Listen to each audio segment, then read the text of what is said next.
What's up everybody, this is your boy Musasha, and this Dark Souls 3 guide is all about how to make a Black Knight character from the start of the game.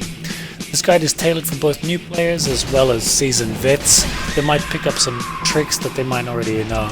I'll be explaining a lot of the mechanics that the game has, as well as some lore, and finally the juicy stuff as you see on the screen, the PvP action. Now, Black Knight has multiple weapons. It's got 4 different weapons, 4 different classes. So you guys will see I'll pick up all 4 types of weapons and start using them in the game. So let's get started. Alright, let's choose new game. Here we go. Yes. Let's get the intro because it's pretty common. You can find it anywhere. We're going to call our guy the Black Knight, but unfortunately the game has some silly mechanic where it doesn't like the word knight because of NIG. So let's choose the next best alternative. Now, through the magic of video editing, I'm just going to edit my guy and then voila, there we go. My Sephiroth lookalike. Cool, let's go.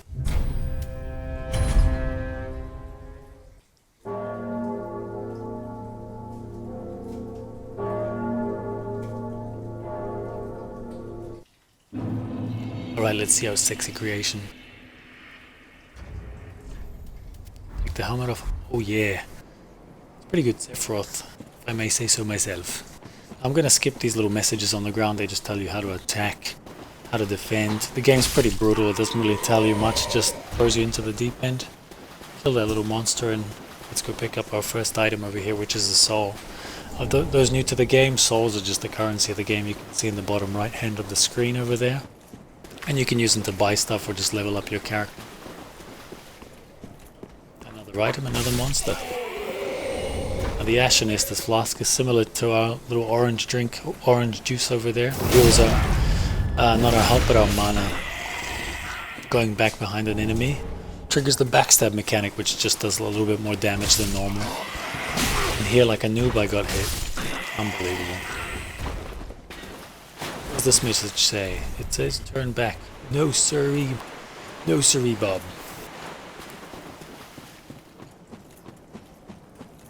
What do we have here? Mr. Crystal Giant Lizard. Our first monster that's outside our lever range. So let's try kill this bastard and see what we get from him. Usually big monsters have like a stun health bar, and as you hit them that bar goes down, eventually stunning the monster, allowing you to do a big critical hit, as you'll see here. There we go, we stunned him and critical right in your mouth. Now two-handing a weapon does a little bit more damage at the cost of not being able to block with your shield.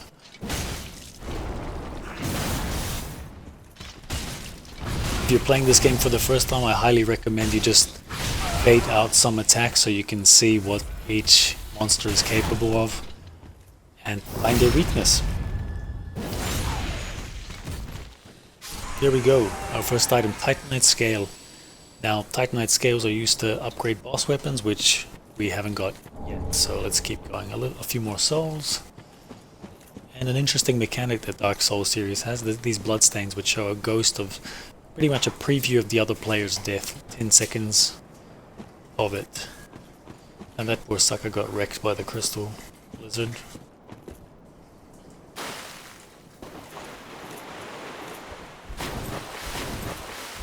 There's a cool effect with the water, it washes off the blood from any fights you have.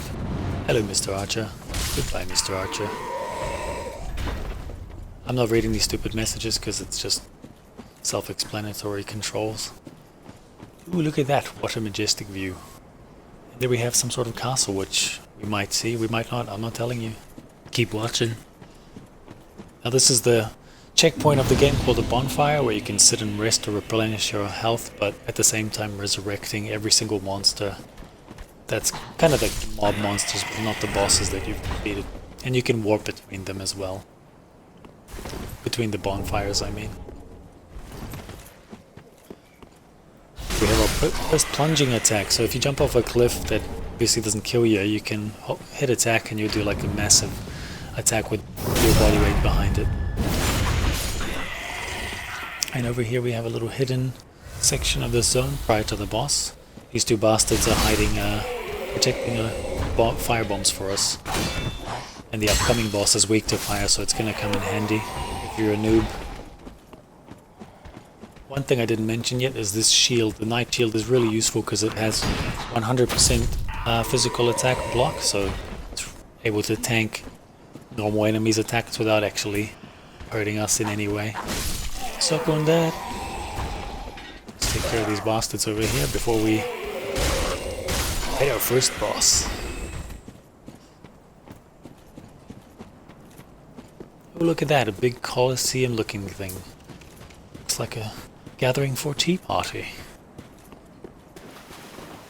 Our poor boss is stabbed with some sort of sword, so let's help a brother out and take it out.